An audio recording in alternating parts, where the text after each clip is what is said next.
Young Frankenstein transcended mere comedy. It was a revival.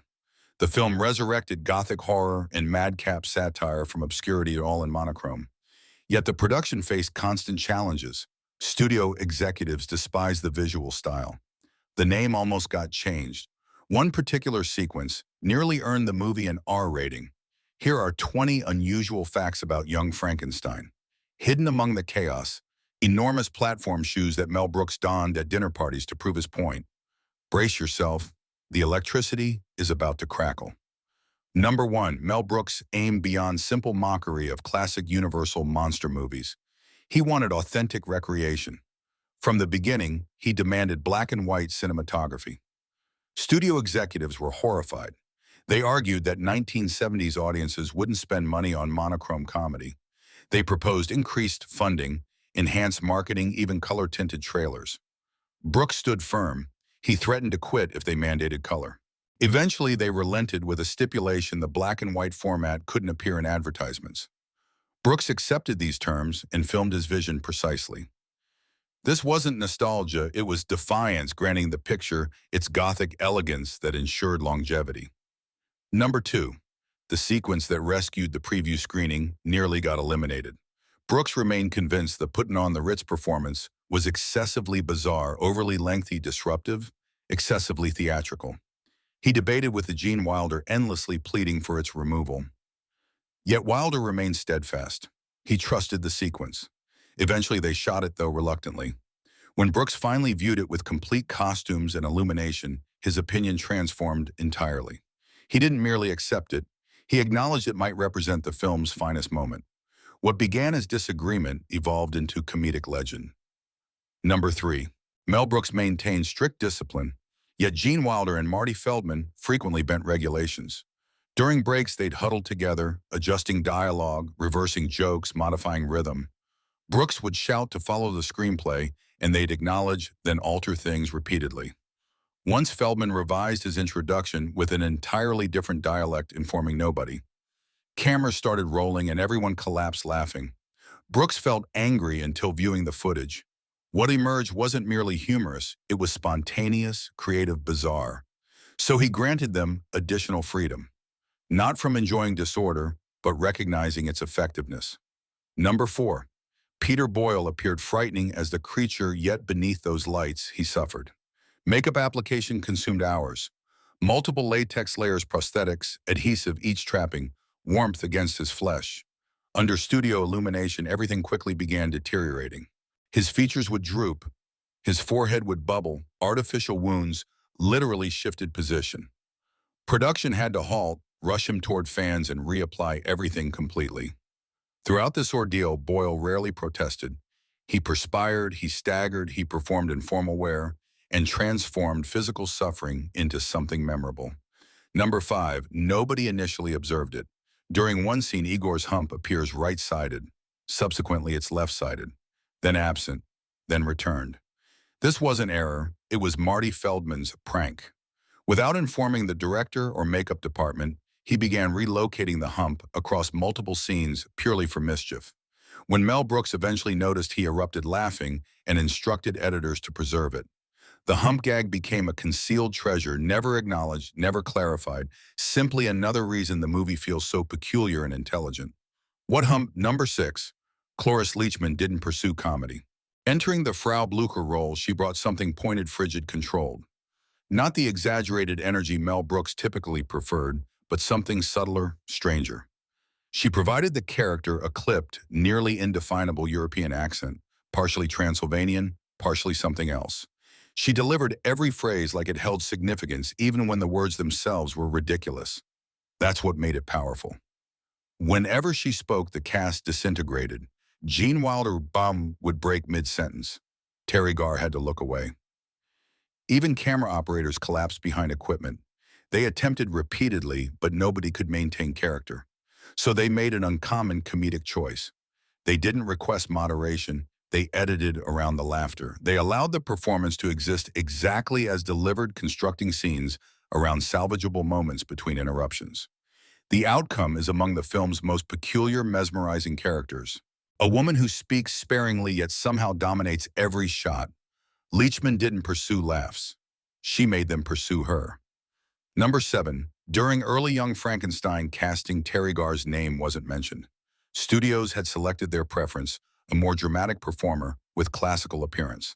Someone they believed could ground Inga's role with sophistication and sufficient comedic sensibility.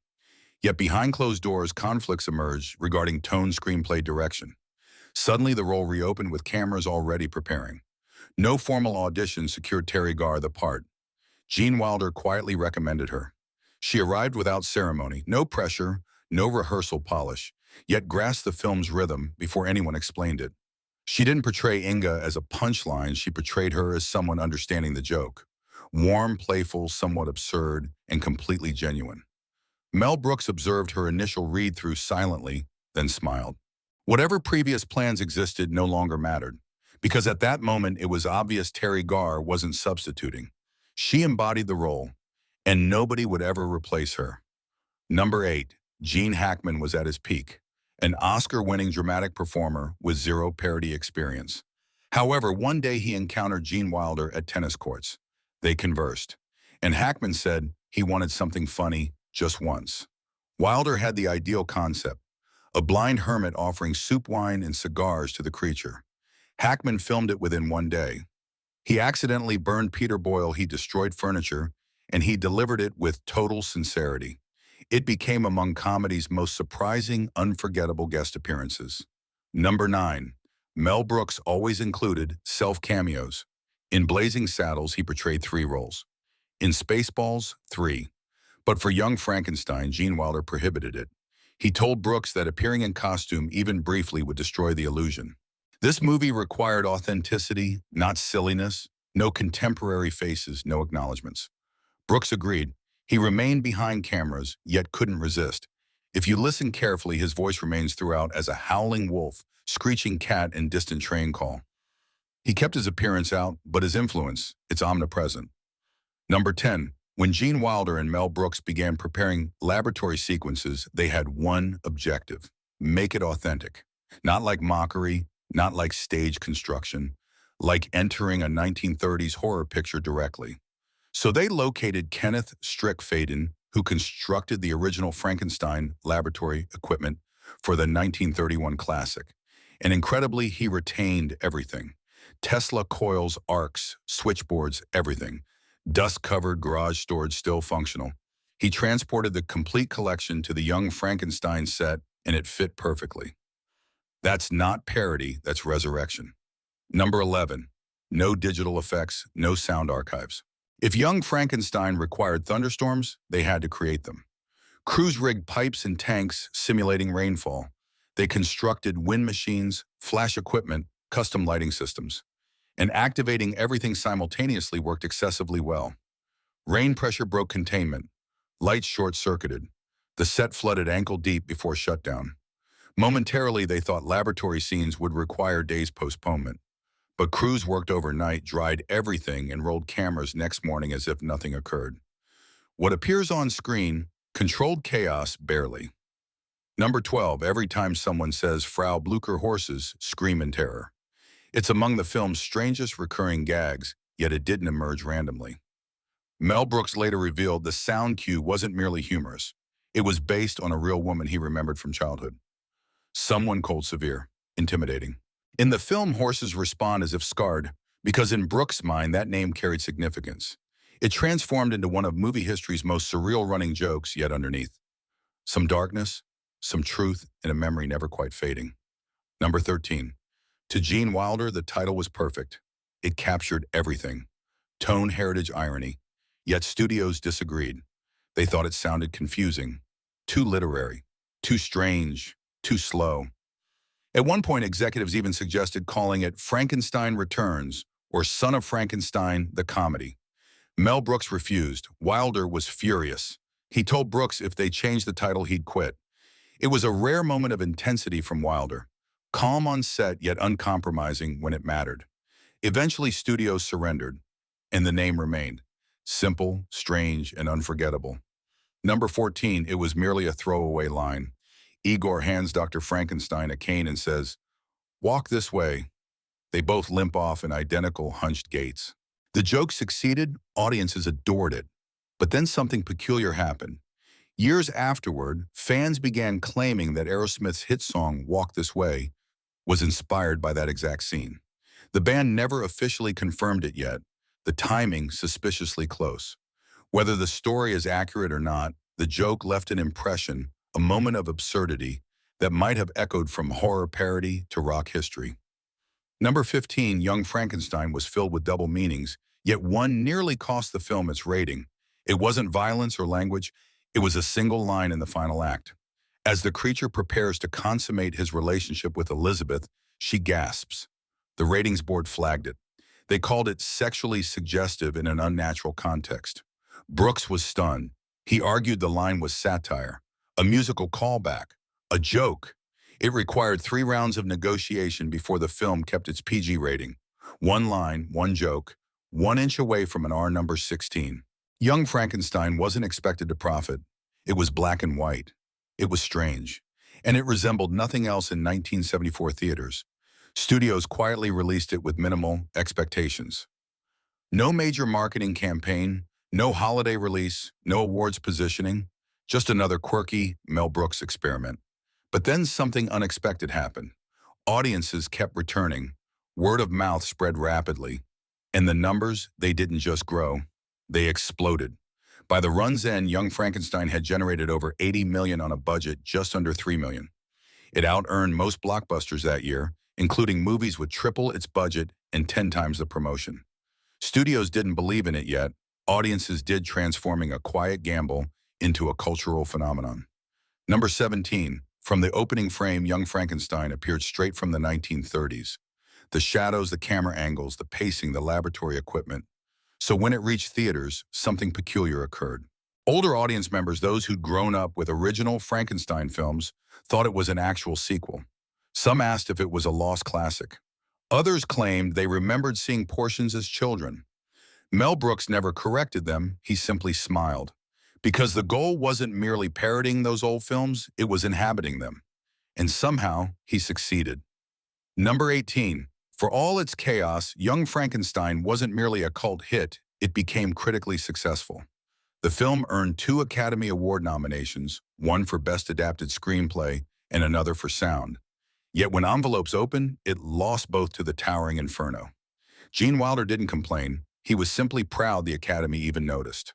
A black and white monster comedy filled with pun shadows and hoarse screams. Being taken seriously? That was the victory. The legacy didn't come from statues, it came from staying power. And audiences never forgot. Number 19. Most comedies don't endure. They're seen as entertainment, not art. Yet in 2003, the Library of Congress added Young Frankenstein to the National Film Registry, declaring it culturally, historically, or aesthetically significant. It joined a tiny list of comedies earning the honor not because it was safe, but because it dared to be strange. The preservation wasn't merely about film stock, it was about memory. A movie made to mimic the past became part of America's future. Number 20. By the time Young Frankenstein wrapped, nobody wanted to depart. The cast had spent months together rehearsing, rewriting, laughing between takes. What started as parody transformed into something personal. A film about resurrection that ended up breathing life into everyone who touched it. So on the final shooting day, someone had an idea. If they had to say goodbye, why not make it official? They gathered on set. Someone brought candles. Someone else found cloth to use as a shroud. And together they held a mock funeral for the film. They spoke in accents, read eulogies, took turns mourning the characters they'd created. It was absurd. It was emotional. It was perfectly Young Frankenstein. For a film built on laughter, it ended in something deeper. Not merely a goodbye to a job, but a farewell to one of the strangest, happiest chapters of their lives. Bonus fact, the creature's boots were massive, custom-made, towering, and heavy enough to disrupt Peter Boyle's balance during filming. Yet after shooting wrap, Mel Brooks took them home. Not as a souvenir, as a statement piece. He'd wear them to dinner parties, stomp through Hollywood cocktail events, and when people asked why, he'd simply grin and say they make him feel taller and funnier. Those boots didn't merely belong to the creature, they belonged to the man who built the creature's world. And he never stopped walking in them. Young Frankenstein wasn't made to be timeless. It was made from instinct, from memory, from two artists who loved horror. It didn't chase trends, it followed feeling. And somehow in all its black and white weirdness, it struck something lasting. If this one still makes you laugh or think or wonder how they pulled it off, go ahead and like and subscribe. And tell us in the comments what moment from Young Frankenstein still sticks with you. Thanks for watching, and remember, it's pronounced Frankenstein.